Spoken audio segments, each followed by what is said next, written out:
ቅዱስ ላይ ታኅሳስ 29 ቀን የሚል የለም። ከዚህ የተነሳ ታኅሳስ 29 ቀን ተወለደ የሚል ስለሌለ ብዙዎች ይህንን ነገር ምዕራባውያን ወደዛ እየወሰዱ እኛም ወደዚህ ያመጣን በእንዲህ አይነት ይከበራል። እኛ ግን መጽሐፍ ቅዱሳዊ መሰረት ይዘን ነው ታኅሳስ 29 ቀን የምናከብረው። እንግዲህ እንደሚታወቀው ጌታችን መድኃኒታችን ኢየሱስ ክርስቶስ ከመጸነሱ በፊት ወይንም ደግሞ እመቤታችን ድንግል ማርያም ጌታችንን ከመጽነሷ በፊት መልአኩ ቅዱስ ገብርኤል ወደ ዘካርያስ ነበር የሄደው። እሱም ልጅ ስላልነበረው ያንን ልጅ እንደሚያገኝ ሊያበስረው ወደ ዘካርያስ ነው የሄደው። እመቤታችን ድንግል ማርያምንም ዘካርያስንም ያበሰረው መልአኩ ገብርኤል ነው። ወደ እመቤታችን ድንግል ማርያም ከመሄዱ በፊት ወደ ዘካርያስ ነበር የሄደው። ዘካርያስ በቤተ መቅደስ እያጠነ እያለ በመጽሐፍ ቅዱስ ላይ በሉቃስ ወንጌል በምዕራፍ 1 ከቁጥር 5 ጀምሮ ታሪኩ አለ።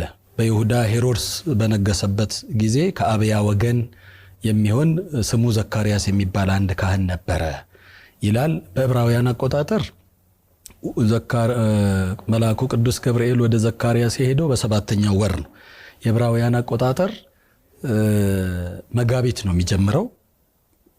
7 ወር ስንቆጥር መስከረም ይመጣል። በ7ኛው ወር በ10ኛው ቀን ነው የሚለው። በዕብራውያን አቆጣጠር 7ኛው ወር የሚባለው በእኛ ጥቅምት ማለት ነው።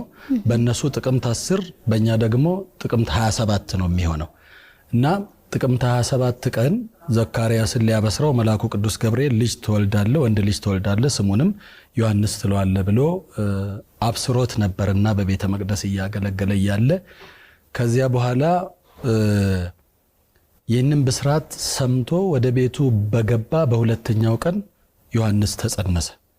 ዮሐንስ የተጸነሰው መስከረም 29 ቀን ማለት ነው። መጽሐፍ ቅዱስ ላይ በ6ኛው ወር ይላል። በ6ኛው ወር መልአኩ ገብርኤል ወደ አንዲት ድንግል ሄደ ነው የሚለው።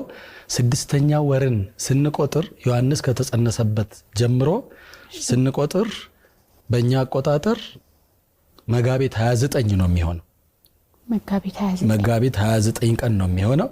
መጋቢት 29 ቀን ጌታችን ኢየሱስ ክርስቶስ የተጸነሰበት ዕለት ነው ማለት ነው በእኛ አቆጣጠር እና ከመጋቢት 29 ቀን ተነስተን ደግሞ እንደ ማንኛውም ወንድ ልጅ ተጸንሶ የሚወለድበትን ጊዜ ስንቆጥር 9 ወር ከ5 ቀን ማለት ነው ታኅሳስ 29 ቀን ይመጣል ማለት ነው።